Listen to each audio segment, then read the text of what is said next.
Judge me. I just wish you knew. That's just what miss you all the time.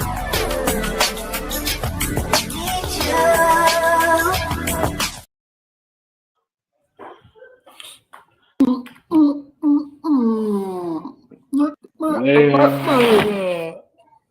Well. What's going on, people? What is going on, people? It is Thursday afternoon, which means the six-man convo is coming right to you at your doorstep, on your phone, on your TVs. For those that are new to the channel, I am the host of the show, Mr. 6MK, Six Man K Styles in the building. And ride shotgun with me on this show. You know him as Senator Palpatine. It is Mad Mike Sports. Murder! Murder! Well, and like I said, man, this is the six-man combo. We are closing in on 200 episodes of this particular Ooh. show. Hmm. So for show 200, I might do something a little special for the people. But I also want to give a shout out to the people that are part of the 6MK crew, which is the members of the show. So let's go ahead and sound it off, Mike. Man, how we always start this show. It's the real call. Real call. Real call. Roll call. The Sorry, Run I'm DMC. sorry. I've been doing too much. The Run DMC remix. Yeah. Just a little Ain't nothing bit too wrong much. with that, man. But like I said, man, let's go ahead and give a shout out to the people that's in here. Like I said, I want to give the first shout outs to the 6MK crew, which is the memberships of the channel. D. Coleman is in the building. It's the first shout out of the show. Um, got a Xavier Littman. Got one of my favorite ladies in the whole wide world, Sonia.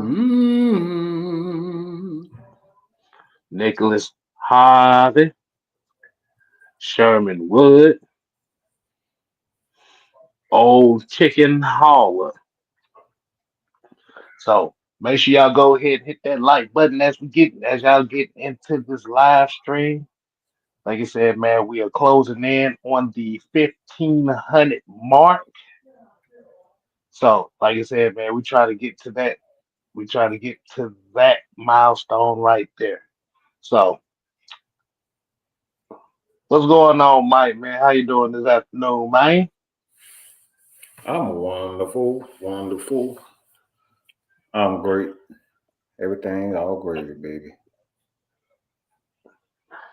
Oh man, gravy sausage, great gravy train. I don't know why I said that, man. I just had the craving for It some just mashed came out. potatoes. I got the craving for some mashed potatoes. I don't know why we say gravy. I was like, shit, I need some mashed potatoes. Um, we got a very interesting episode here this afternoon. Got a couple talking points I want to get out of my system. Um, Today's show is going to consist of a mock draft for the Atlanta Falcons, in which I've been seeing circulating within the last couple of days that I want to get everybody's opinion on, which is wide receiver at 15. Yeah. And the second topic of the show is actually a continuation from my sports in one of his rants earlier today. Wouldn't even really call it a rant, but it's a part two of a continuous issue in which we, as the Unholy Alliance, is at a constant butt of, and that Mm-hmm. is Lamar Jackson hate versus accountability. So we're going to add a little STS sprinkles into this show this evening. So before we go ahead and start the show, man, hey Mike, man, you got some side news, some sidebars you want to get off the chest? Okay, let me cut it off. Um. Hmm. Sidebar. I kind of do. It's probably gonna be a little bit unconventional because we don't really get the opportunity to kind of speak on it. But guess who's back? Guess who's back? Guess who's back? Who's back? It's that. It's the guy that, in my opinion, one of the best baseball players in the league, and that dude is Ronald Acuna Jr. And it's like he's back from a torn ACL. Um, and obviously it's BP, but this dude still he putting on the show in BP, hitting home runs after home run after home run, still showcasing the power. It's going to be a little bit of a change for him this year because obviously with two injuries like that, you always want to kind of slow it down just a little bit. I know the Braves are going to kind of be real careful with him because of those knee injuries. But he's still a great hitter. But the thing is do we need him to be Ronald Acuna of old, stealing bases and whatnot? That's the thing. So, man, it's gonna be interesting this year to see what comes of Acuna and how the Braves are gonna kind of switch their lineup if they're gonna switch their lineup. I mean, when you're kind of looking at that aspect of slowing it down, my thing is he an effective hitter in the lineup if he's not hitting leadoff? Mm-hmm. That's going to be the biggest issue if we're talking about him slowing good down. Mm-hmm. He hasn't had a full, complete, healthy season yet, All right. despite the potential pop that he brings to the Braves. Now, I'm glad he is back,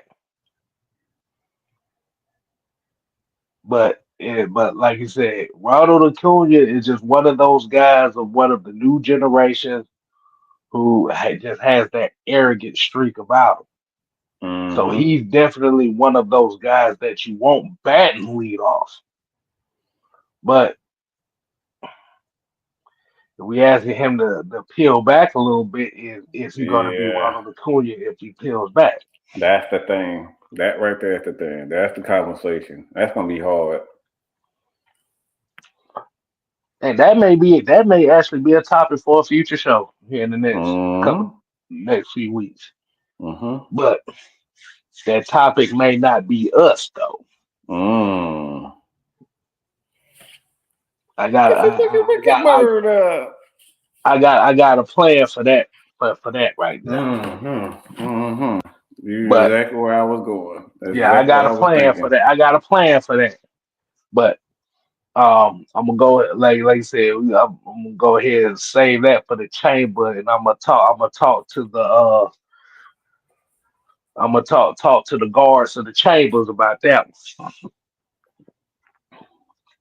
But hey, man, I'm glad to see Ronald Acuna is back. Like I said, as long as he still got that cocky, arrogant attitude, that's really one of the biggest key factors for this Braves team. is that?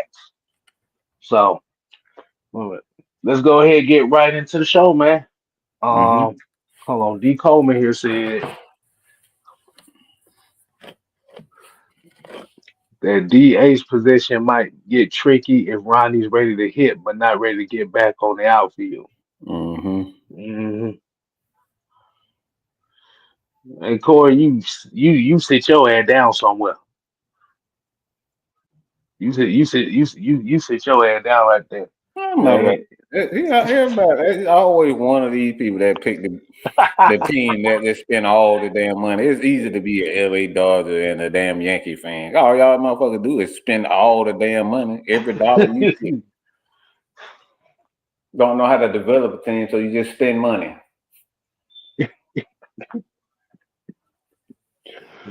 oh Lord, yeah, for those that don't know, the Dodgers literally have like a damn near $2 billion roster, and that's all just Mm-hmm. solely based on three players. 3 players. Get the fuck out of here. And fuck you. Yeah, get the fuck out of here. That cheating ass shit. That shit that cheat. damn, That's some cheating some ass damn bullshit. Dodgers.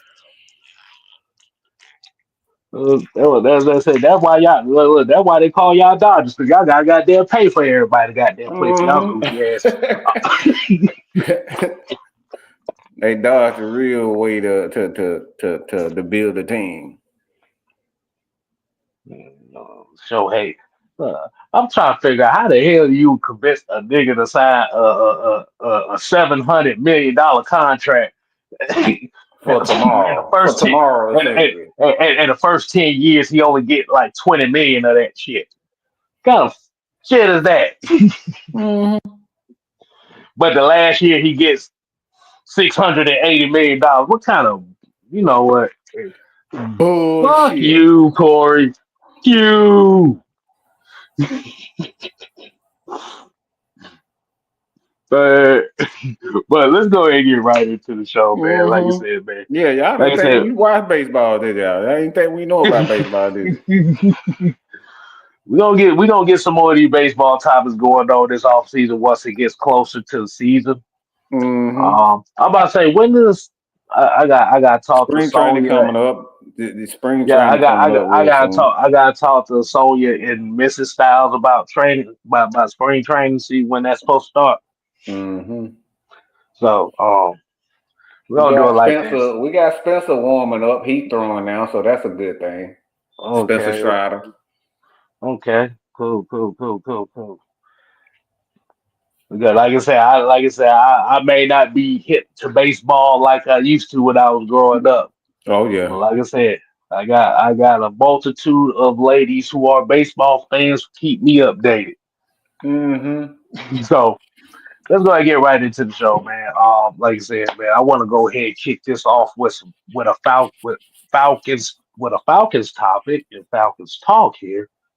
Now, as everybody kind of know that well, I wouldn't say the offseason officially started, but it's officially started to where a lot of people are starting to do a lot of their mock drafts. And like you said, especially over there with Coach Unchained, who is doing a lot of mock drafts over there. So if you haven't subscribed to Coach Unchained, you make sure you go over there and subscribe to him.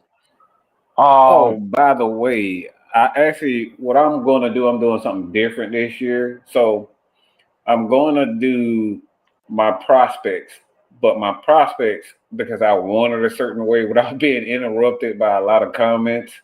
What I'm gonna do is go live on the membership. It's $199. You guys can actually listen in throughout, and I'll announce it. Um, but again, it's $199 for the membership, and I'm going to go live via Mad Mike membership, obviously here on Mad Mike Sports. But I did Jackson Dart, so that's the first one. So I want to do it in a way where it's not a lot of interruptions. And what I'll do is have a replay for those later on. But if you want to hear me talk about this live, again, the Mad Mike membership. like I said, oh man, yeah, I get real excited when I'm talking about quarterbacks, y'all.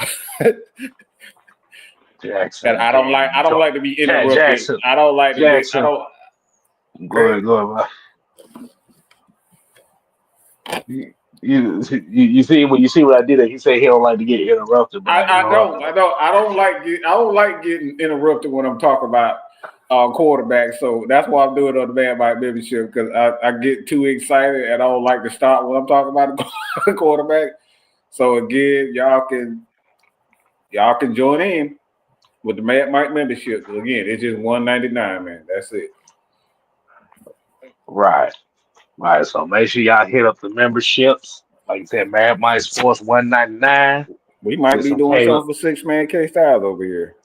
Some K Live $199 memberships as well. Like I said, I'm trying to get a certain amount of members so we can start planning members exclusive content.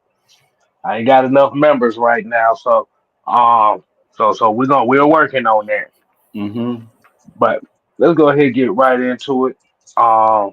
Jordan Test Boy said, "I'm so ready for spring ball.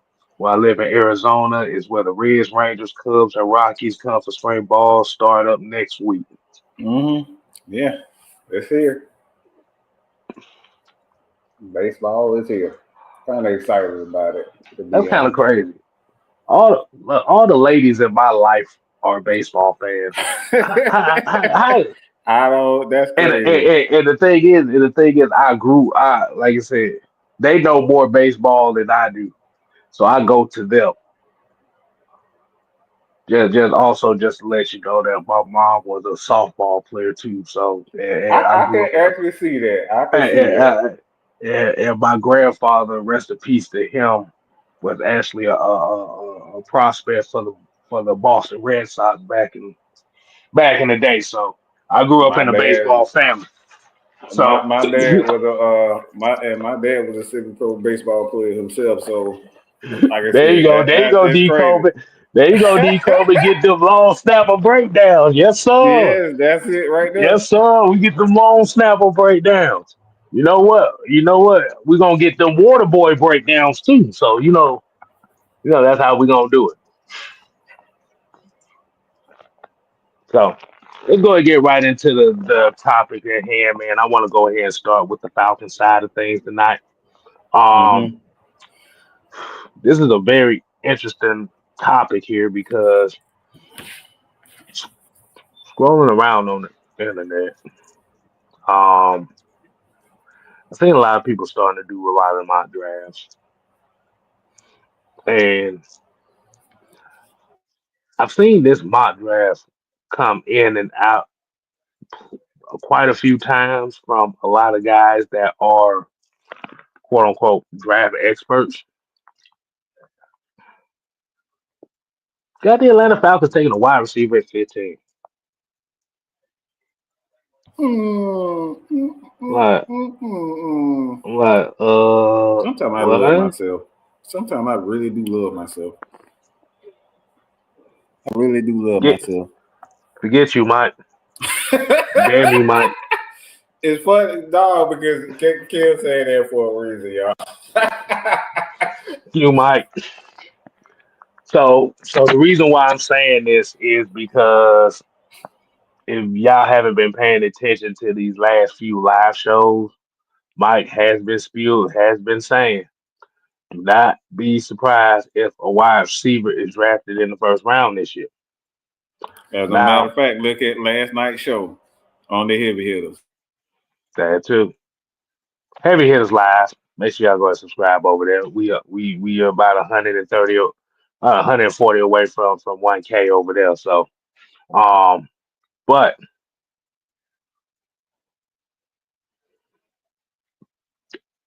before I get a lot of people's feelings about a wide receiver at 15, I want to ask this question before we get to the feelings part about it. What scenario would the Atlanta Falcons have to go through in order to take a wide receiver at 15?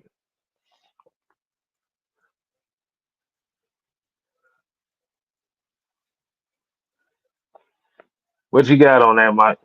Hold on. Southside here said I've seen multiple Falcon fans saying that if we go wide receiver at round one, they may delete their channels.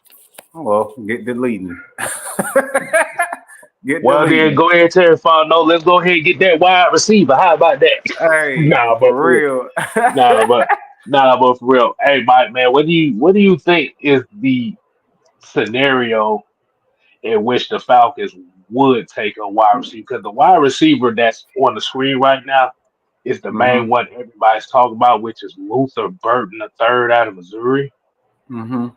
who is pretty much being kind of compared to a Deshaun Jackson type. Ooh, wee, But ooh. but in your opinion, what would be the scenario in which and why the Falcons would take a wide receiver at 15 in this upcoming draft? Well, the scenario is already among us, upon us. The scenario, well, you can thank the fall of Kirk Cousins for this. To Mm, be honest, you can actually mm. thank Kirk Cousins for this. This Why is that, Mike? Do explain that one. well, the Falcons obviously right now in a position where they have to be extremely careful with their money. They can't go out spend a bunch of money in free agency. They're in a position where they cannot afford to give away a lot of draft picks. Getting a big time prospect defensively like a um, Miles Garrett. Obviously, because when you look at a guy like Miles Garrett, he's gonna not only command a lot of draft picks, but he's gonna command the necessary uh, finances for that. So what's going to happen with that in that particular instance, if they were to try to trade for a guy like Miles Garrett, they're going to have to try to find the money where they can get that, and that's addition by subtraction. So it's not going to be cheap in regards to that. And like I said, this is one of the reasons why I look at Raheem and I point the finger at him is because he was one of the main uh, guys, if not the only guy for the most part that he wanted. Right, he came out and he stated one of his very first things that he stated to the Atlanta Falcons. Kid, do you remember what he said about our quarterback position? You remember what he said? Looking for an elite processor. Elite processor. So he was the one. He didn't say anything about the defense. The first thing he said, this Atlanta Falcons team was a good team, and he felt like they were a quarterback away from getting to the playoffs. Well, they went out and got that quarterback, and they spent $90 million in the first 2 years to do so. And obviously, how this season pretty much came down and how it played out, um, we're about $20 to $30 million in debt that we have to kind of try to recoup. So I don't see a way that the Falcons can add or make this team better with a young prospect defensively. I just don't see it.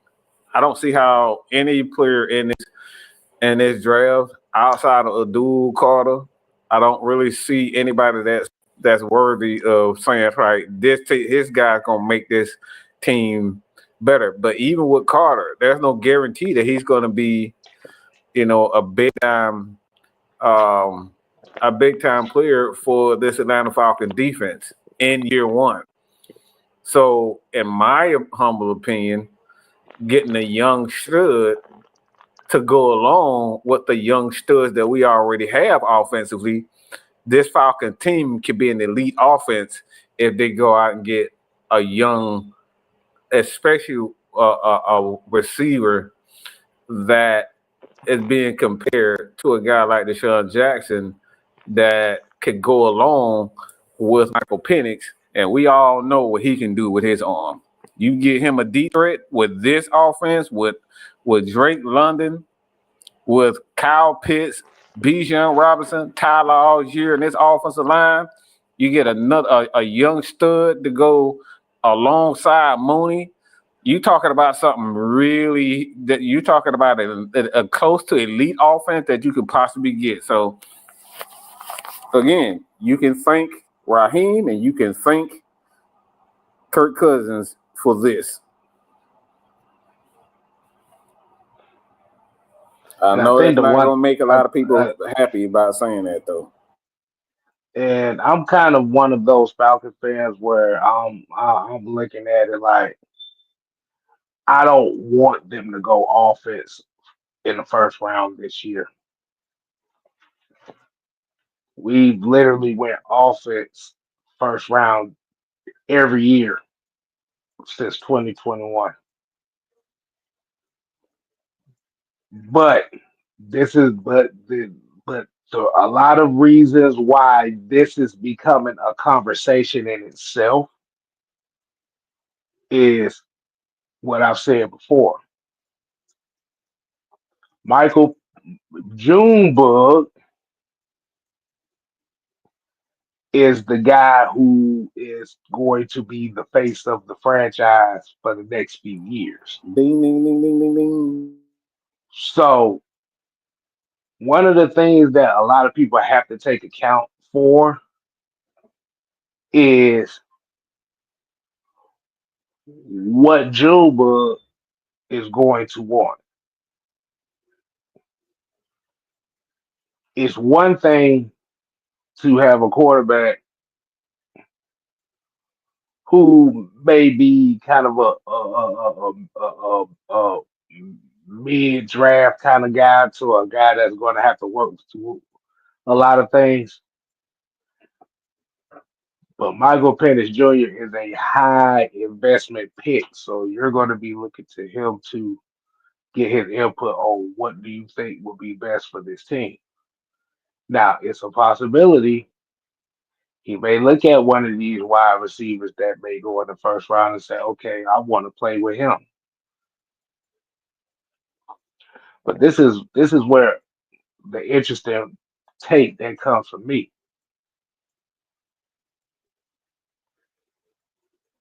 Every last receiver that's won this team and tight end is on contract for at least one more year. Yep, at least. Take care. That right there, what you saying? The wide receiver, you're gonna have to pay Drake real soon. You're gonna have to pay him real soon in the next two years or so. You're gonna have to pay him, and it's a possibility that the Falcons may have to pay Kyle Pitts. So you have to prepare yourself for either having to pay those guys or have to replace those guys, including Mooney. So it's not a foregone conclusion that these wide receivers or receivers on this team that these guys are going to be here for hours. With the exception of Drake London, there's literally nobody outside of that guy offensively at the wide position that we can say is going to be here for the next 3 to 4 years. We don't know.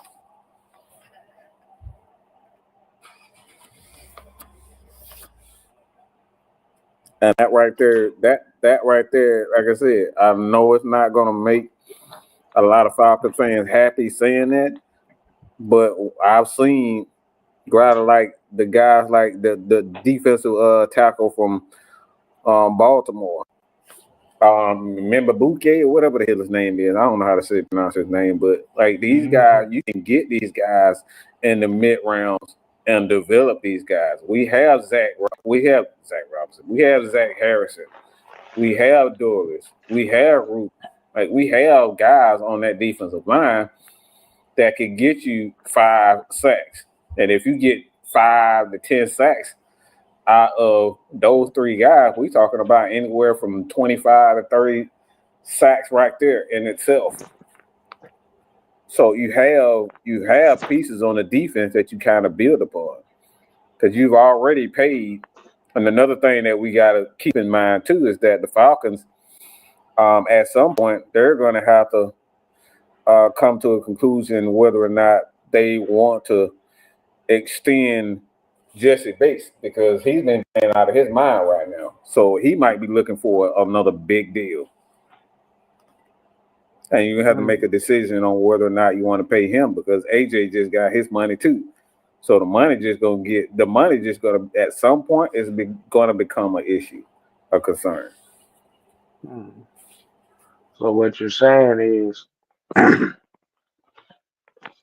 for as much draft capital as they have spent on the defensive line and pass rush the last couple years, it would probably be justified to get a wide receiver Mm-hmm. if Yeah, you invested a lot on your defense. yeah, because the offense I talked about this earlier. The offense is already set. All they need at this point for offensively is just experience. We got the O line, we got the running backs. Our wide receiver core, for the most part, is intact. We got our quarterback, and we think he is the quarterback of our future. These guys can be a top 10 offense, and they are a top 10 offense right now. So, what's the best thing to do in order to maintain that is to continuously add more pieces to it. This is what happens. This is exactly what happened with the Philadelphia Eagles. The defense wasn't there yet, so they kept adding more and more pieces offensively. They built the defense. They built the offensive line. They drafted a wide receiver. They brought in AJ Brown. They brought in Saquon Barkley. They drafted Hurts in the second round. So they did everything offensively first, and then they went to the defensive side and said, "All right, since this offense is already to the point where we need them to be, let's eventually start to slowly build up on this defense." That's the blueprint that the Eagles have been using for a minute. But the one thing about the Eagles, though, is that draft plan has been something that they have implemented in that franchise for a multitude of years, and they stuck with it. Mm-hmm. And like you said, and right now, Atlanta Falcons, we still trying to figure out what the hell this team is, and just solely just based off the fact that you do get a Michael Penix in the first round, and you're looking for him to be that guy that's going to be the face of the franchise. It's kind of point down. It's kind of point down basically to what we were being the offensive minded football team in which its defense is sole purpose is to maintain leads, not take over games. Now I know a lot of Falcons fans are going to be looking at that scenario and be looking like, okay, this bullshit. We tried to get away from that. We've seen that for so long. When are they going to start putting the focus on this defense? Is the issue. Mm-hmm. You got coach. You brought back coaches whose experience is dealing with a team that is a offensive heavy team. Mm-hmm. even though there are defensive guys. Except for Jeff Obert. Jeff Obert's last few years with the Jets, their offense was completely miserable. But he had enough experience with the Falcons on which they was an offensively predominant team that they may look at Michael Penix as that guy and Raheem Morris. I'm gonna say Raheem Morris in this particular. Man, look at Michael Penix like, okay, we're gonna ride the back. We're gonna ride your coattails. What do you think you want this team's direction to go to? Uh, uh, And like well, and, and, and like I said, it may like me personally, I don't want to see it. I don't want to see wide receiver at 15. I believe you can get you a wide receiver. Like I said, especially if you trade down and get a couple more picks, I could see you getting that deep threat wide receiver probably third round at the earliest, maybe third round. Take that chance there. But we not the GMs over here. mhm. We don't damn know what, like I said, what Mike, what's the main mantra that we've been saying about Terry Fontenot since he first got here? He ain't shit. He ain't shit, and could not. He shouldn't be trusted.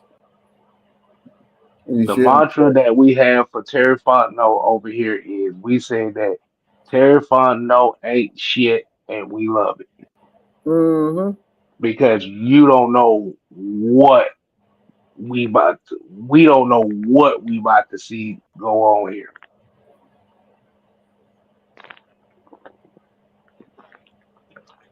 William Amy said we better address the trenches. Well, you get rid of we. But the thing is, look at the best teams.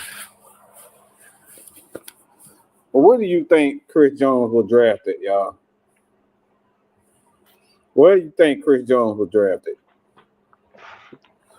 Oh, I think he was third, fourth round. I think. Hmm. I know. I know he was like a sec. I think he was a second day pick. I think 37th overall. So he was a second. He he was was a day two pick. He was a day day two two pick. pick. You see what I'm saying? The Hmm. Falcons don't necessarily have to get a first rounder. All this is about ego. This is out our own personal likes and ego. You can develop a lot of players if you look at most of the top defensive linemen in the league. Quite a few of them in the first round have been bust. Quite a few of them. That's I think.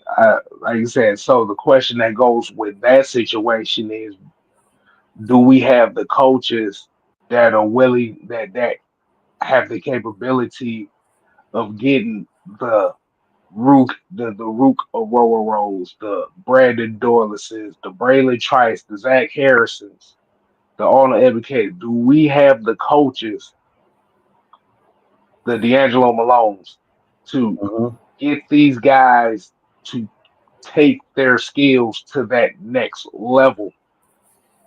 Do Mm-hmm. they believe that these guys can go to the next level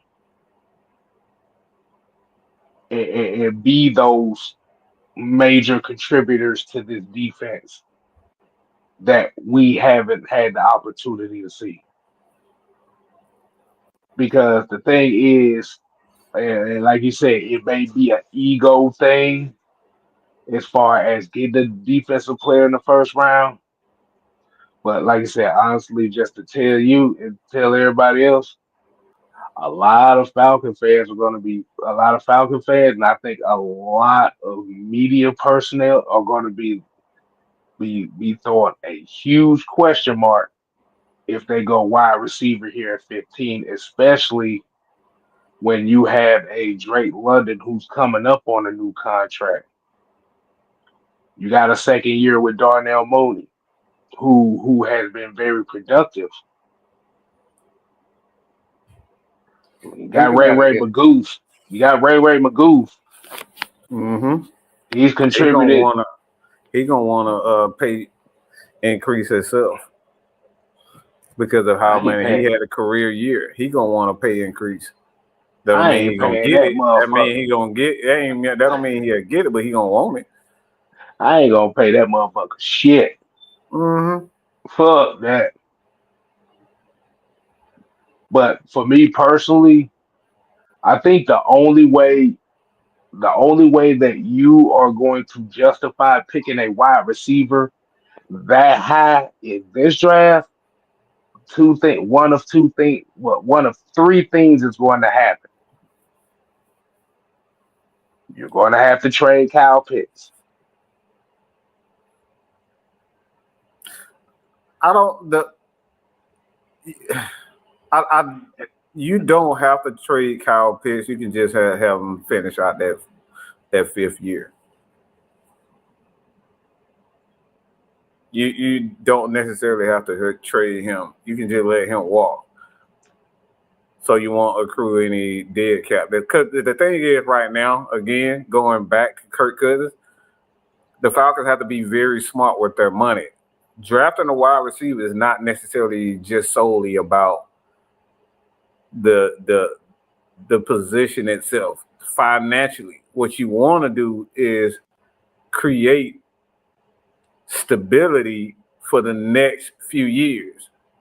If you trade for a Myles Garrett, going back to what I was saying before, you increase the instability with your finances. And what's going to happen is addition by subtraction. You can't bring in a free agent, and I'm talking about a big time free agent or a big time player, and have stability with your finances. The only way that you create stability, to be honest, is either draft a cornerback, because there's no guarantee that an edge rusher in the draft is going to give this defense what we need. No guarantee. We've seen it before this year with Braylon Trice. We thought we was going to see more of him. We didn't. We thought we was going to see more of Zach Harrison. We didn't. We thought we were going to see more Root. We didn't. We thought we was going to see more of Brandon Dorless. Like we didn't see it. We didn't see any of that. So just because you drafted a guy in the first round as an edge, don't mean we're going to see a lot of that. So the best way to financially to make sure your team is financially stable for the next 3 to 4 years, because of the issue what happened with Kirk Cousins, you have to go corner and add a corner alongside. And this is something that we was talking about last night on the heavy hitters. Is bring in the cornerback from Michigan with Will. Will Johnson, Will like I Johnson, said, you would have to do that. hold on, wait a minute. I'll make sure Don didn't just pop in here because you said Will Johnson. You know how his ass is about Will Johnson. It makes sense financially, and you're adding, like I said, you're adding to this team, and you're saving money. You're adding to the defense. If you can get coverage sacks, they're just as good as sacks that you're creating pressure with just 4. That's good.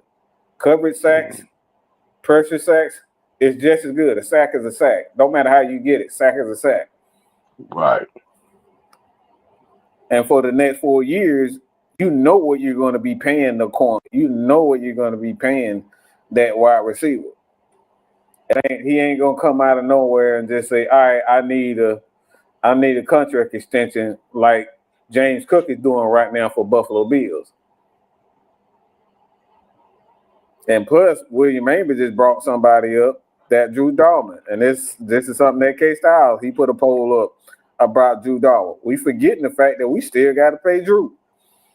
Oh yeah. So we Speaking of that, and speaking of that poll, well, the poll right now is at about 150 votes, Mm-hmm. and it was about 82% of the people said, "Man, get Drew Dalman his damn money." Mm-hmm. Mm. I know, like I said, I know y'all not. I know this is not ideal, but this is about financial stability first and foremost. You can't build the defense if you're not financially stable. Okay, let me say that again.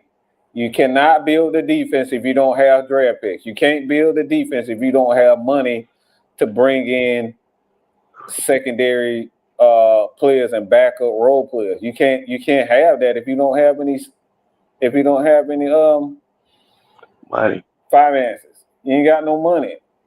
He So ain't got like I said, look, no Skrilla, you ain't got no Skrilla. You no ain't got no money. no greenbacks, None. no cheddar, Mm-hmm. no ends, No ends, baby. no dollars.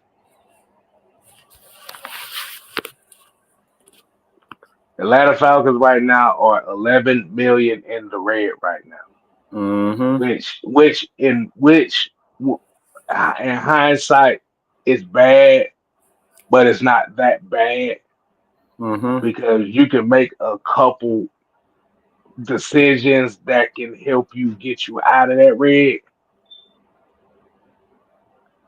But the Atlanta Falcons right now have to be put in a position where they have to start building a foundation, start building the culture for this team. And a lot of times, in order for you to build that team and build that culture for the Falcons, you have to rely on the draft. But you have Mm-hmm. to draft the right way. Mm-hmm. I'm kind of with Mike on this. Like I said, if they do not go edge rusher in the first round, I'll be cool with a corner. I'll be cool with a Mm-hmm. safety Yep. Yep. because you got a bunch of holes in that position right now with D. Alford being a free agent, Mike Hughes Mm-hmm. being a free agent, Richie Grant being a free agent, He, Justin. You said Justin Simmons. Justin Simmons free agent. We don't know the mindset of DeMarco Hellams being out after a year. Mm-hmm. We don't know if Hart Phillips can be that CB2 that they want. That's five players right there. That's five question marks just in the secondary. And we don't get rid of players just to be saving money. That's how your ass end up fucked up. Just be cutting people. Just let me get my 15 million this year. How are you gonna replace Grady? Who's gonna replace Grady? We don't have a fucking clue who's gonna replace him. Right. Y'all want to just get rid of players. This is how the Steelers are constantly our top defense because they have a plan. They don't just, all right, I don't want to pay Grady 20 million. Let's just cut him so we can get some money. And then bring in somebody from somebody else trash, a team or a player that just want to get paid. He gets paid and we don't see the same effort, which we've seen that time and time again from not just only the Falcons, but we've seen that around the league. Players get paid and that they lose all their motivation. You lose all that edge. Exactly. So we don't want to just be cutting Grady we just to be, and not just Grady, even a guy like Caden Ellis, David Onyemata. Like, you just don't want to get rid of these guys if you don't have a replacement. No, that's look. We don't know if that's Grady replacement. We don't know if Root gonna be good. You hoping. Now all these are hopes. This is what bad teams do. They cut guys and you draft a guy that you hope gonna be a replacement, and then you get rid of the guy, and then when he's not their replacement, you're right back at square one. Mm-hmm. Until you are absolutely sure that this guy is Grady Jarrett's replacement, you don't get rid of Grady. That's how bad teams remain bad teams. Because you draft guys in hopes of somebody being something. The thing about it is, and I want to move to the next topic here in a minute.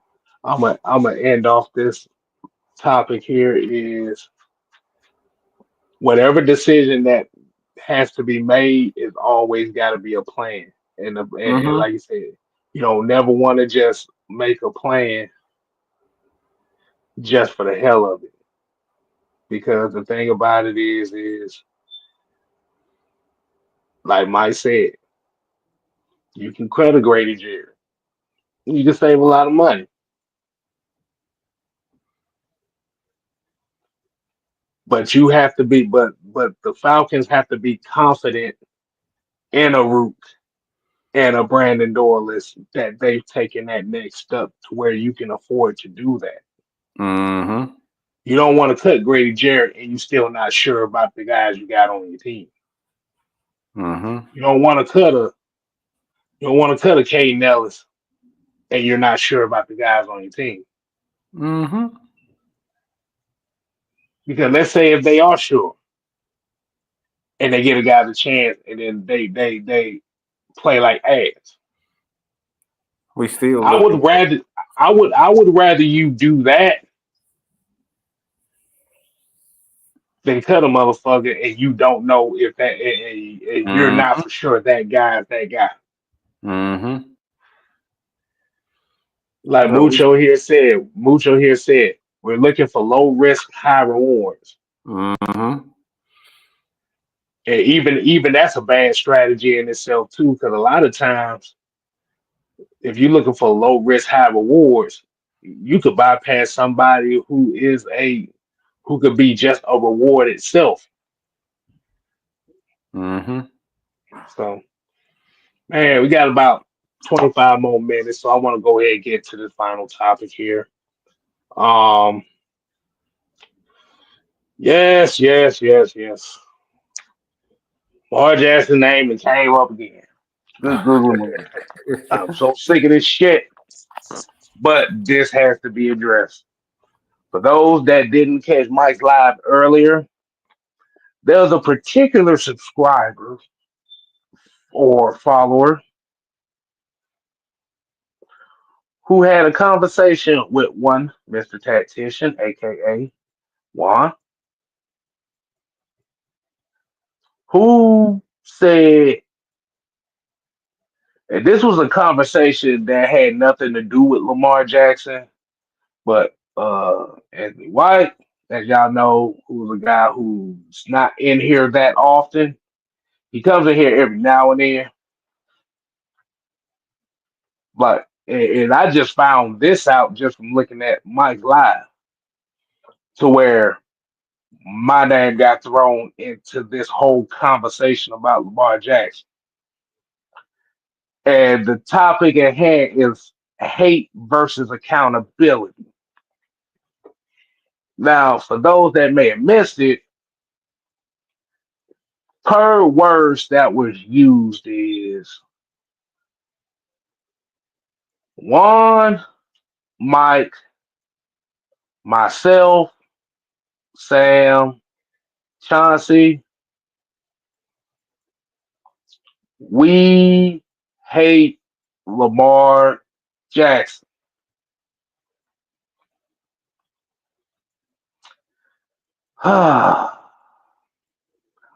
Mike, can you do me a favor right quick? Yes, sir.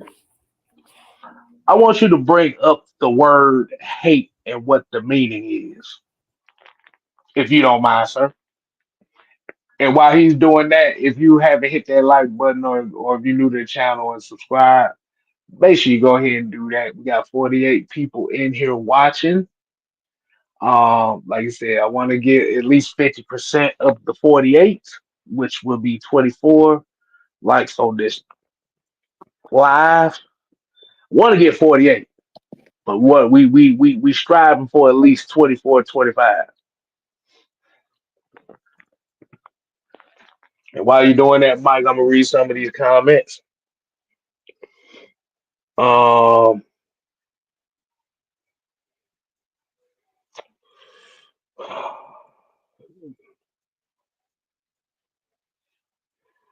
Oh, yeah, Corey here said the young players haven't shown enough yet. Yeah, that because like you said, the young players haven't played. They haven't played enough.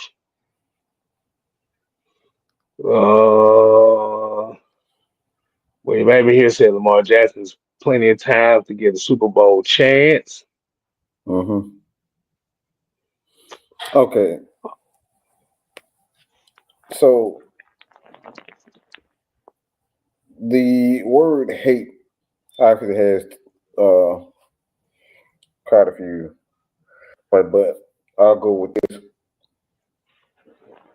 So, word hate to feel intense or passionate dislike for someone. Loathe. Anybody know what y'all know what loathe means? Detest, Despise, despise. despise. Hmm.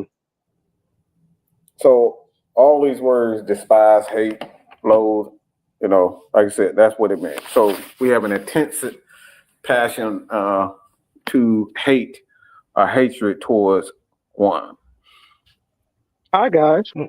aka be unwilling AKA to this be honest. motherfucker just popped in here. You just I gonna know come in with where the word, I hey, know you some I bitch. know where he wanted to go with this. He wasn't gonna let this shit go. Yeah, I had to stop my studies to come in here, with my Oh brothers gosh. because we have we, we have been wrongfully accused.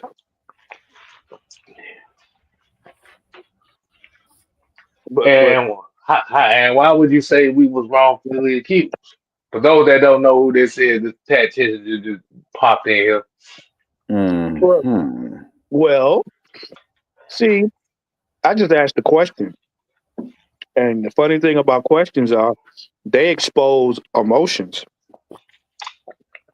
So pretty much because people don't like the truth about something they like, they use words like hate when, like K Style said, accountability comes into play. When we can't get our emotional needs met, or we quote unquote have temper tantrums when people tell us stuff we don't like.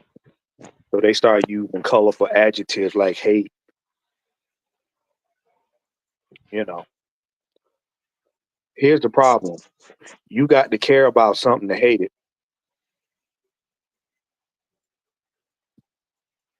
Mm. Y'all let that Now, sink in. now, the question that was asked in this conversation was,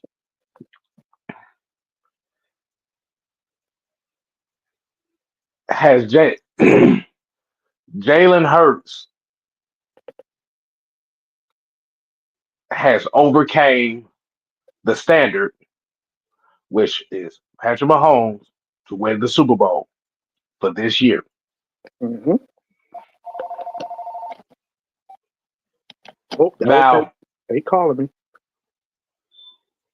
oh man, it ain't the feds, is it? No, it was hate calling me. Hate was calling me. Oh, it was Hate Collie. Oh yeah. Mhm. Yeah. See,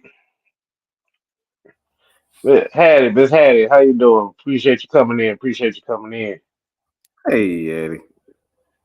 The Mucho here being funny, talk about do you like or dislike Lamar, and what do you like about him? Hmm. Well, I'm glad you asked that. Yeah, that's a good question. I wonder why we never get asked those questions. That's interesting. You know what's crazy, Mucho? You're the first person who has ever asked us that question, An honest question. an honest question. Now, like I said before, one of the best attributes that Lamar Jackson does have is he's very efficient. Uh, In his skill set is very efficient. Like you said, He is a playmaker. Like I said, there ain't no doubts about it. We've been saying this for years. When he gets an opportunity to score points, he scores points. That's what you want.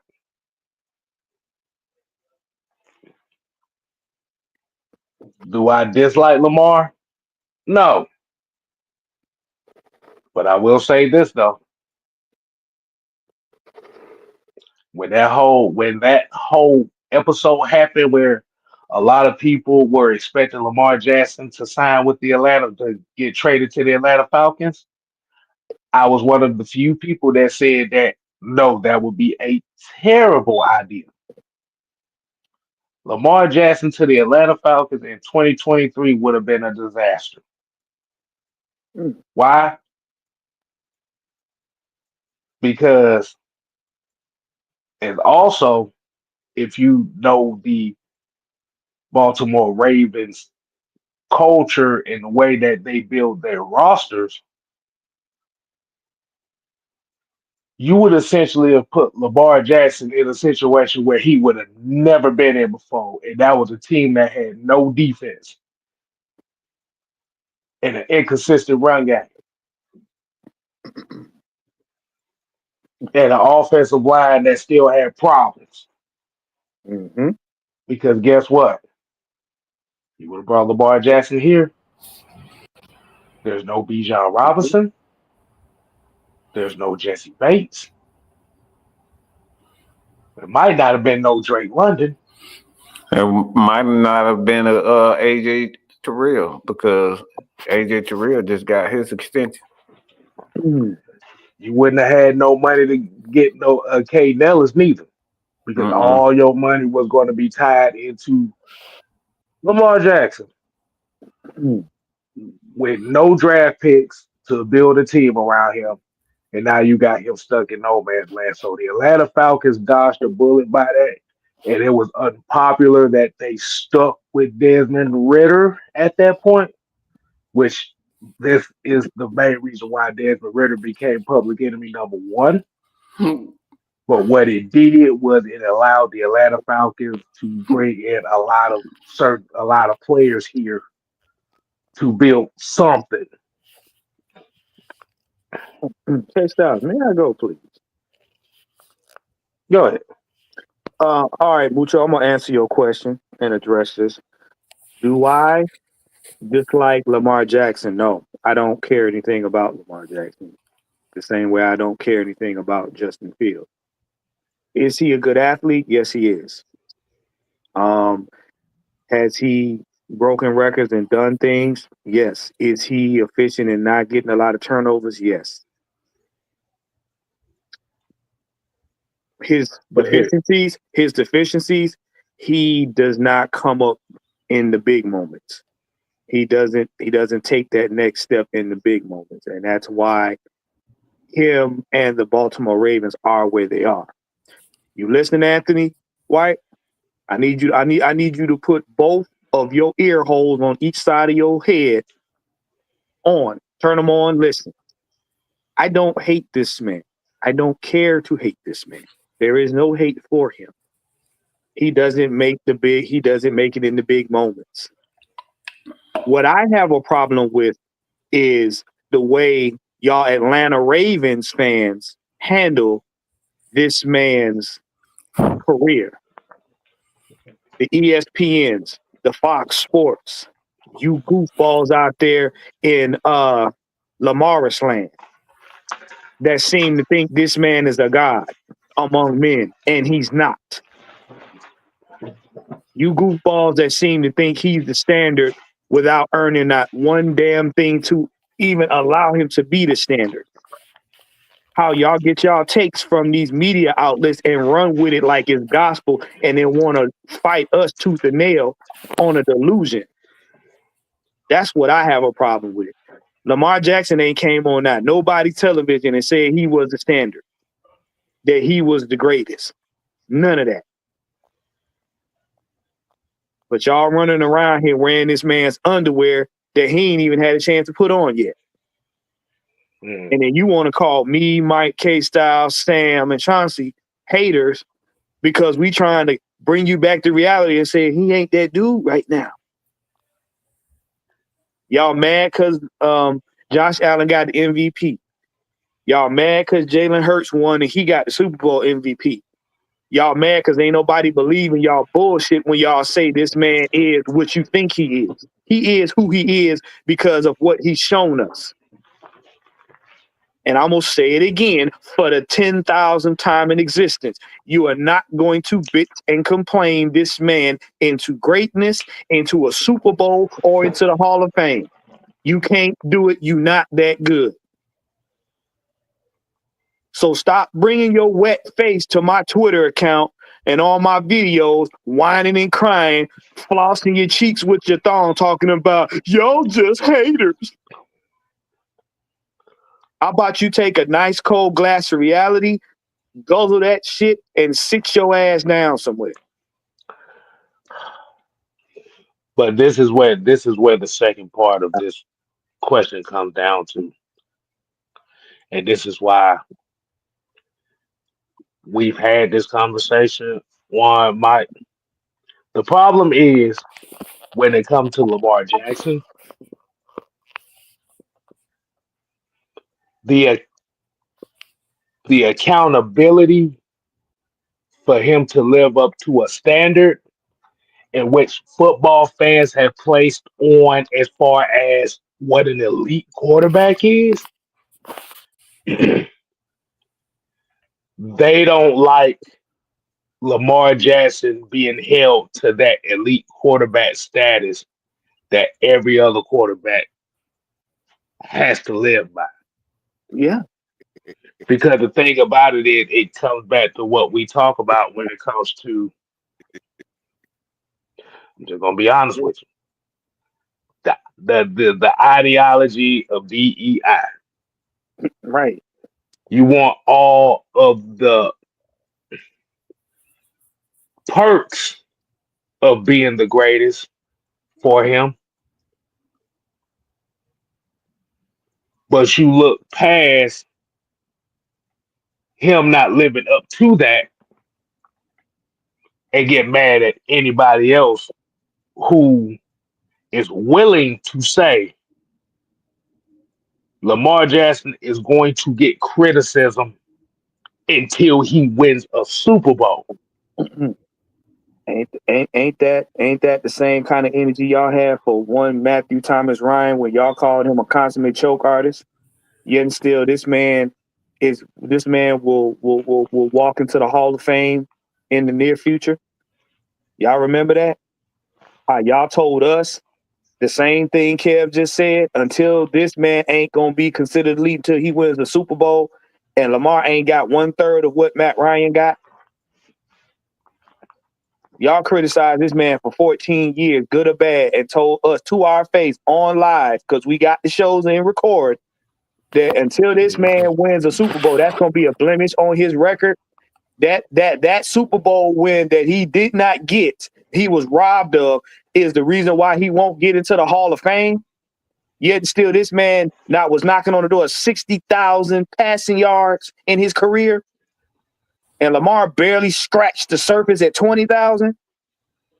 All the accolades he got, but let me throw some numbers up here real quick. Just kind of put this in. When we talk about Matt Ryan, this is a guy that has 124 wins, a completion percentage of 65.6, and has passed. Okay, let me say this: 62,792 with a grand total of 381 touchdowns. Lamar Jackson, compared to Matt Ryan, has only had 1/3 of what Matt Ryan has done in his career. Just think about that for a second. And this dude got criticized for putting up numbers, being great, winning MVPs, getting to a Super Bowl. He's been criticized for doing such. He's won Offensive Rookie of the Year. He's won MVP. He damn near won a Super Bowl MVP if it wasn't for our damn offensive coordinator, but that's a whole nother conversation in itself. Then he went offensive player of the year that year too. Yes, he did. hmm So essentially, when it comes down to it, is and I'm gonna let OG go after what I say. It is the problem. So the problem that a lot of people have, especially around this space, when it comes to Lamar Jackson, they don't like the fact that now we hold him to the Matt Ryan standard that they set. Say it again, Kev. Say it again, Let me Kev. say it. Let me say that again. The very people that say we hate Lamar Jackson because we said we're going to hold him to the elite quarterback standards that y'all set for what an elite quarterback is upset because Lamar Jackson by this group here is held is being held to the very standard y'all set Matt Ryan. Yeah, he's held to the Matt Ryan standard.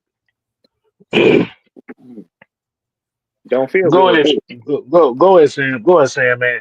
Go. Let it off. We're not allowed to hold him to Dan Marino, Joe Montana, Starback standards. We're only allowed to hold him to Aaron Brooks, Marcus Vick, uh, Colt McCoy standards. Sam, oh yeah. Let me tell you something, Sam. The very same dude that got upset at us, Anthony White, said that it is on one page. He'll tell you Mm-hmm. that Jalen Hurts, Trent Dilfer his way to a Super Bowl. Yeah. Yeah, that fell out of his sword. Yeah. So wait a minute. Let me get this right. Taylor Hurts. And our there is video documented evidence of us getting in his shit 3 years ago when he tricked off a couple games. Just throw that out there. See, y'all feel like we're taking Mhm. sides. We're constantly showing you that nobody is safe from criticism when it's deserved. You know, but Jalen Hurts, who has pretty much gotten better since that season 4 years ago, he's gone to a Super Bowl, gone to an NFC Championship game, gone to a Super Bowl and won it. Um, um, doing Super Bowl MVP. and he throws to his receivers. He throws to his because Devontae Smith and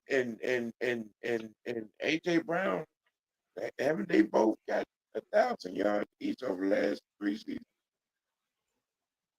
Correct me if I'm wrong. I mean, I may be wrong. Hey, Sam. Before you finish, I'm gonna read you something. I'm gonna read you something. Right.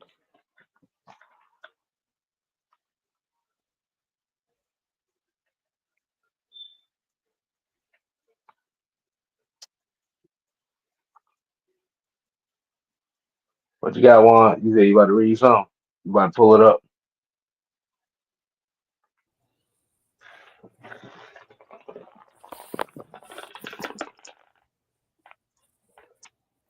But God damn it, nigga, read. Yeah. He said, if that's the case, tell me, good sir, how is it Brad Johnson, Trent Dilfer, and Dan Marino now. Hold up.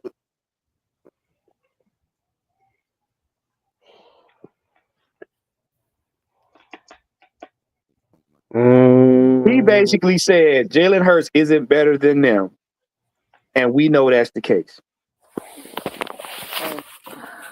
I mean, so what? The problem is that let's just say that he right. Wait, So wait, what? but So fucking what? um, But here's the thing though. but see, Trent Dilfer, Brad Johnson, and Dan Marino wasn't part of this conversation. no, but here's my thing. All right, Dan Marino is one of the 5 best quarterbacks ever. Yes. Yes. I was gonna say that. Yes. Okay, let's put that out there. All right, that lets you know off rip that this person he has no clue. All right. The mere fact that you interjected and changed the subject of the conversation to a Lamar Jackson ritual. Let me help you. Let Hold me on, help you Sam. help. Hold on, Sam. I know where you're going, but that's not necessary. Because it's not necessary because let's say he's right.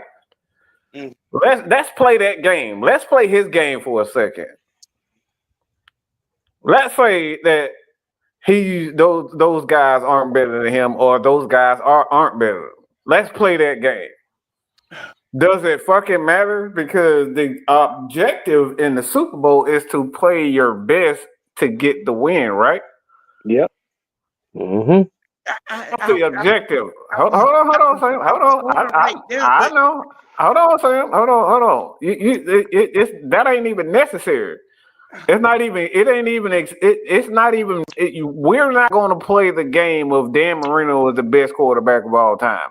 I don't. That doesn't matter because the conversation at hand is the Super Bowl. Jalen did what was necessary to win the Super Bowl. He didn't. He made a mistake. He threw an interception, and he got his team. He made plays when it was necessary in the fourth quarter to close the game. That's what we talk about. But when we look at Lamar Jackson, he doesn't do any of those. So does it really matter if Jalen Hurts isn't better than Dan Marino? Don't matter.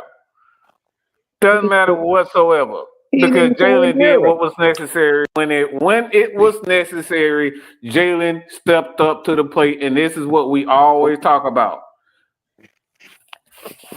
But what Mike is talking about is basically what he did was he deflected from the shortcomings of a Lamar Jackson and threw these guys in He's there got in there to discredit Jalen Hurts from winning the Super Bowl. exactly. And guess what? He did it badly because number one, you can't compare Dan Marino and Jalen Hurts. Number one, they're not in the same era. okay, Okay, what did I say Monday? What did I say Monday? What did I say Monday? go ahead, Sam. What did I Let them say know. about Jalen Let Hurts them, winning the Super Bowl? What does it do? It It gives killed yeah. us something that we haven't had in 40 years. a true rivalry. A Super Bowl rivalry. Mm-hmm. The That Chiefs is and the the Eagles. impact of the Eagles and Jalen Hurts winning this Super Bowl.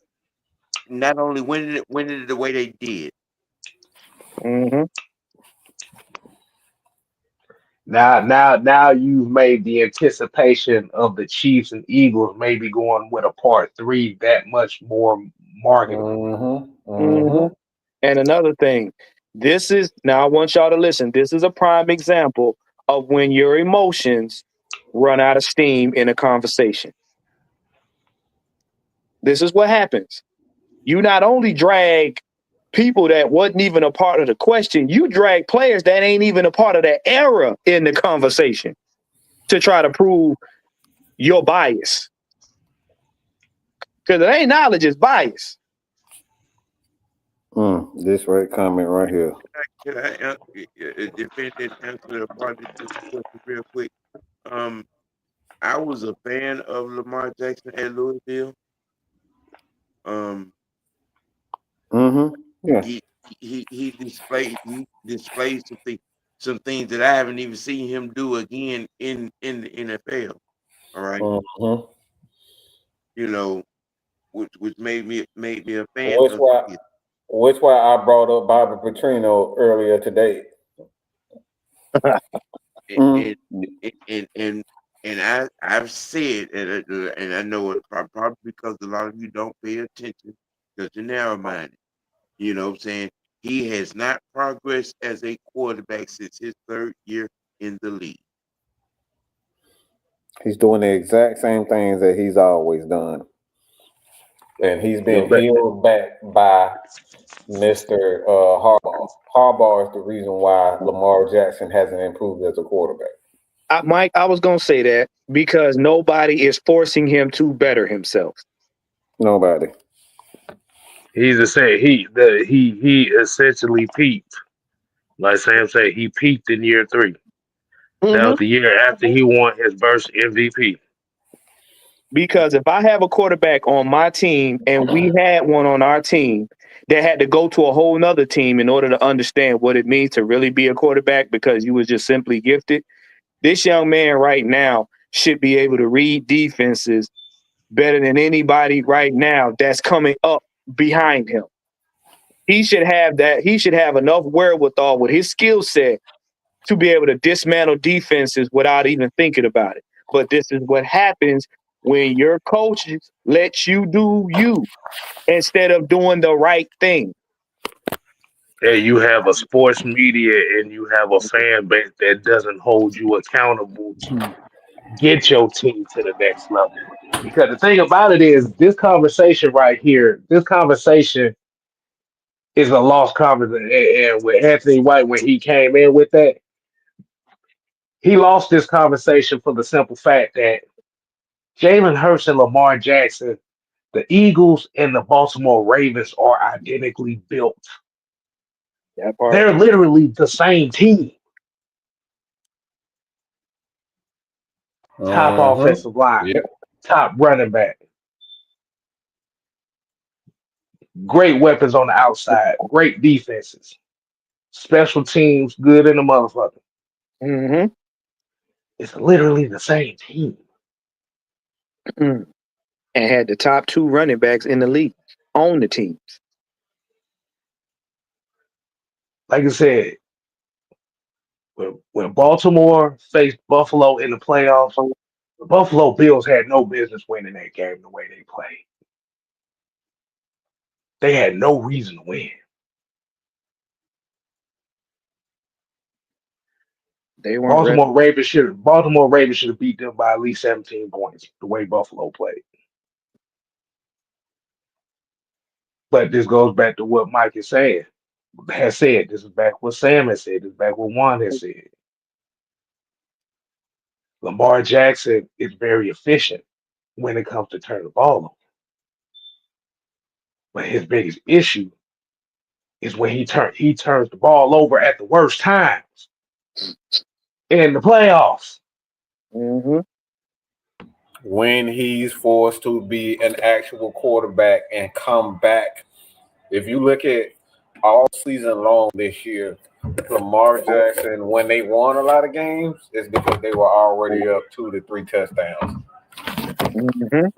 60% of their wins came via them having the lead. I think it was 1 or 2 games this year where they actually had to come back and throw themselves back into the game. And Mm-hmm. and Mujo and Josh Allen is in that same boat. Joe Burrow is in that same boat. Yeah. You're good, but I can't put you up. Like I said, until you win the Super Bowl, y'all asses is going to get questioned if y'all can win the big one. Sam says it all the time. He cannot win in the big moments.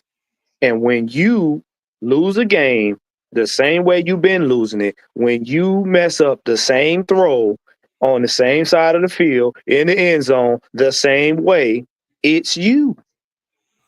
Look, we're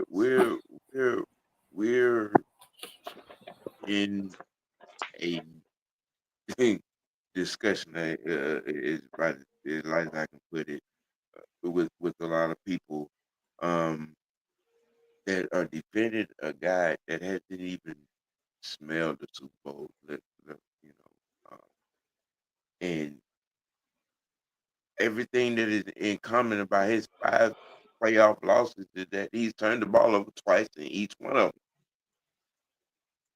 them. Mm-hmm. I mean, what are we talking about here? 3 and 5, bro. 3 and 5. In your only conference championship appearance, you couldn't even get a first down in the second half, and you turned the ball over. Mm. You and then with like I said Monday, you lose to the divisional. Oh, that unanimous MVP wasn't so motherfucking unanimous. Josh Allen MVP. Jalen Hurts in his second Super Bowl in 3 years. The conversation is over with. I got a question, Sam. Yes, sir. Did anybody take the time out to think to themselves why Lamar Jackson didn't win the MVP? I was thinking. Did anybody take the time out to say why the media said, "Nah, you're not the MVP"? I'll tell you why. I give you my personal opinion. Well, it was the same dance, no new tricks. That ding ding ding ding ding. That, but then they also had to look at it this way. Lamar Jackson got his first 4,000-yard season. The first quarterback to throw for 4,000 yards and rush for 900 in the season. And it took a 2,000 yard back in your backfield for you to do it. Exactly. That's what I was gonna say. They had to look at the fact that if you technically look at it, yeah, he threw for 4,000 yards, but you technically got to look at they could have just as well have given Derrick Henry the MVP because he was the one winning your games. And you also look at what Josh Allen did and what he had to deal with in his season over there in Buffalo. Right. Losing 2 starting receivers. So he literally had to carry the team on his back, whereas you had a luxury item and you still didn't get it done. And they had a better record. And they had a better record. And they won a division. They were division winners. They had the number 2 seed. They both won the division. AFC. They were the number 2 seed in the AFC. But this is my thing. How do you have the social audacity to say this man was robbed when clearly the visuals give you the reason why he didn't get the MVP? You got to have entitlement balls of a walrus to sit up here and say he was robbed when this man had literally everything at his fingertips to make it to a championship this season. But I'm gonna go ahead and I'm gonna end this conversation here. I'm gonna let everybody get their final thoughts on it. I will say this. If you're worried about him getting any criticism, that ain't none of our problem over here. For you, Lamar Jackson staying for. It's not my problem.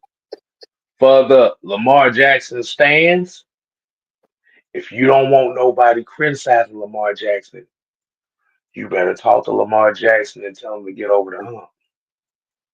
Or you can always zip your mouth shut with a zipper. Well, I could just say shut the fuck up, but I'm trying to be nice here. But I do the Humpty Hump. Tell me, baby. I do the Humpty Hump. Do the Humpty. Tell me, baby. I just want to sing that. That what you said reminded me of that song. My thing is, if we're going to be throwing the term elite quarterback around, and if want to put him, and if we put him in that elite quarterback status, that's perfectly fine. What is it's perfectly fine? That's the whole point. No. We're gonna let him have it in this statement here. But the thing about it is you can't call him elite. if your expectations for him are not elite. He ain't even better than Oh, now. He ain't even You better can't. than me now. My thing, like I said, my thing is I can't call somebody the best in the world, but then when he loses, it's everybody else's fault. If you're the best in the world, everything rides and dies with you. This is what I was told as a Falcons fan, that accolades, stats don't matter. I heard it too. I was told that in order for you to be an elite quarterback, you have to win big games when it mattered. Mm, And ain't nothing bigger than the Super Bowl. mm. You can't call him elite and then allow him to walk around with pedestrian privileges. It don't work like that.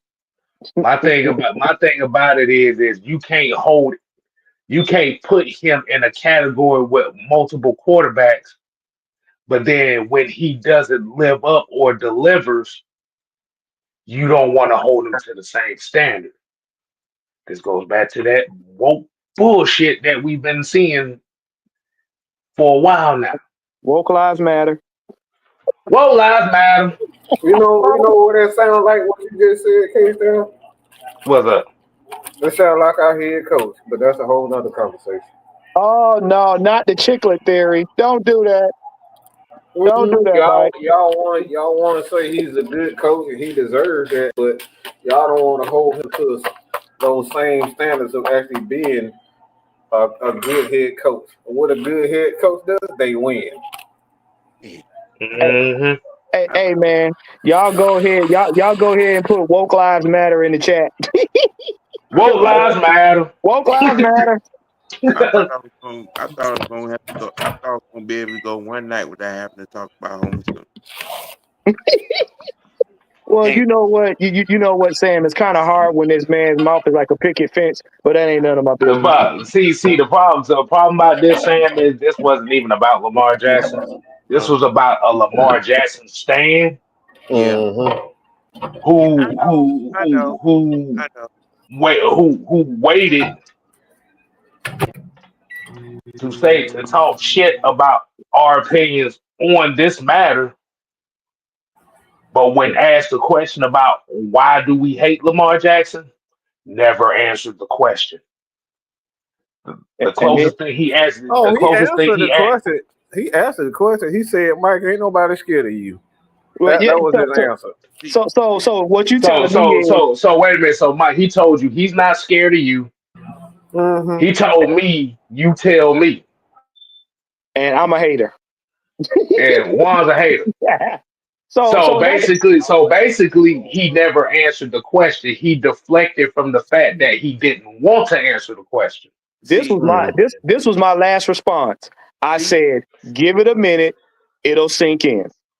That was see, my last response. So these, you mean to tell me you got this Atlanta, and I'm gonna say this term, and y'all make sure I keep it in the back of your heads. It's called the Atlanta Ravens fans. That means you belong to no one.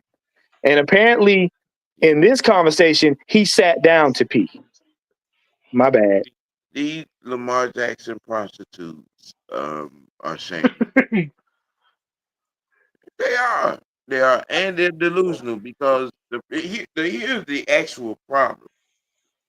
The reality hurts because he is not the quarterback that they portray him to be. Right. He is not. He is not. I Yeah, mean, I Southside. mean, Southside here said basically y'all said he said middle school. Nigga, that wasn't even middle school insults to us, man. That motherfucker gave us preschool insults. so look. I'm like this. Y'all Atlanta Ravens fans, y'all can lay in y'all bed and slather yourselves with as many jars of mayonnaise as you want, and it's not gonna make Lamar Jackson elite. See, a lot of y'all been mad with me since 2020 because that's when I started this campaign, and I, you know, and it documented. It documented. You can check the library. It documented. I've been on it about Lamar Jackson. I have said it that he has not progressed as a quarterback since his third year in the league, and I've stood on that. Okay, so and you know, it's not. I have nothing against the Lamar Jackson, the person himself, but as a quarterback in this league, mm-mm, mm-mm, you're not gonna throw shit on my face and then try to tell me it's mud. No, sir. Mm. What now, Mucho? Now, what they told us There you about go, Matt John. Ryan was he a future Hall of Famer. At this point, it don't even matter. But what they told us was Matt Ryan wasn't the league because he ain't win the Super Bowl. So if you gonna hold Matt to that standard with more accolades, then yeah, Lamar Jackson ain't even in the room to be talking about. Mm-hmm.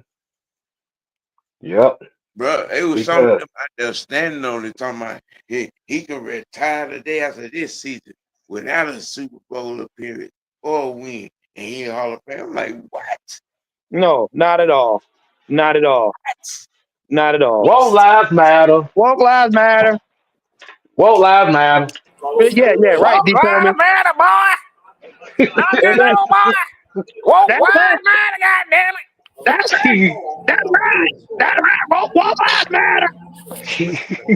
But you out here calling Jalen Hurts the poor man's No, he called him Trent Dilfer. That's what he called. He called him Trent Dilfer. But see, I mean, if I'm a part of a machine on a team that gets to the Super Bowl 2 times in 3 years and win one, I'll be that. but here's the funny part though. Here's the funny part. I'll be that. Jalen Hurts did something this decade that no quarterback was able to do recently except for Pat Mahomes, which was make every news outlet and detractor bend down and tell him you love him. Tell him how much you love him. Because when he came in the league, nobody thought he was going to be a mountain to shit. And they all had to eat crow. And guess what? They mighty quiet. They quiet. And he's Super Bowl MVP. Yes, they quiet. That puts all kind of goddamn come on their face. But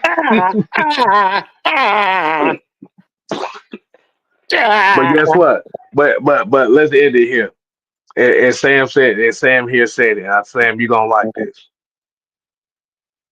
And Mike mentioned this earlier. You can call Jalen Hurts Trent Dilfer. But guess what? Trent Dilfer had the same exact built team Lamar Jackson had. I'll be there. He sure did. The whole entire makeup.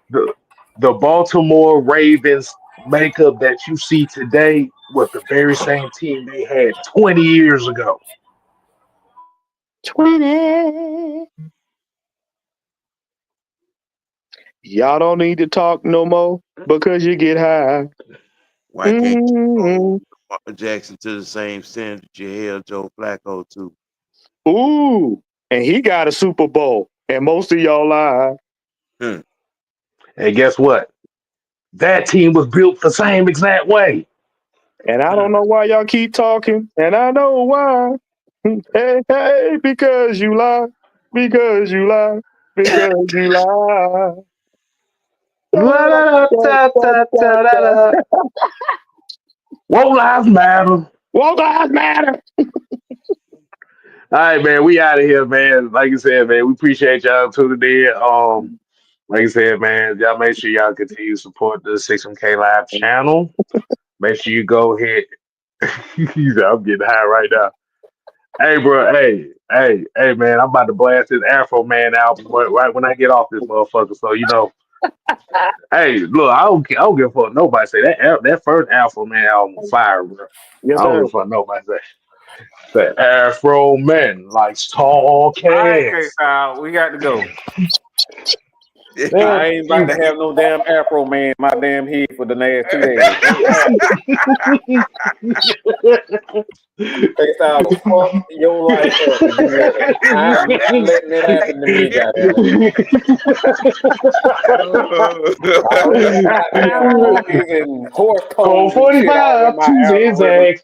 I mean, K Look, Styles is fit. hold on. Code 45, two zigzags. Baby, that's all we need. Then I'm running after dark, smoking that tumbleweed. With the We marijuana burner, sing our song, singing them dirty rap songs. Got to hit the blunt like Cheech and Chong.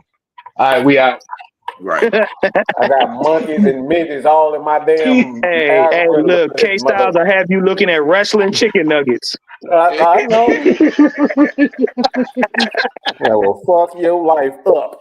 And I will say this. We do have an STS coming up this weekend.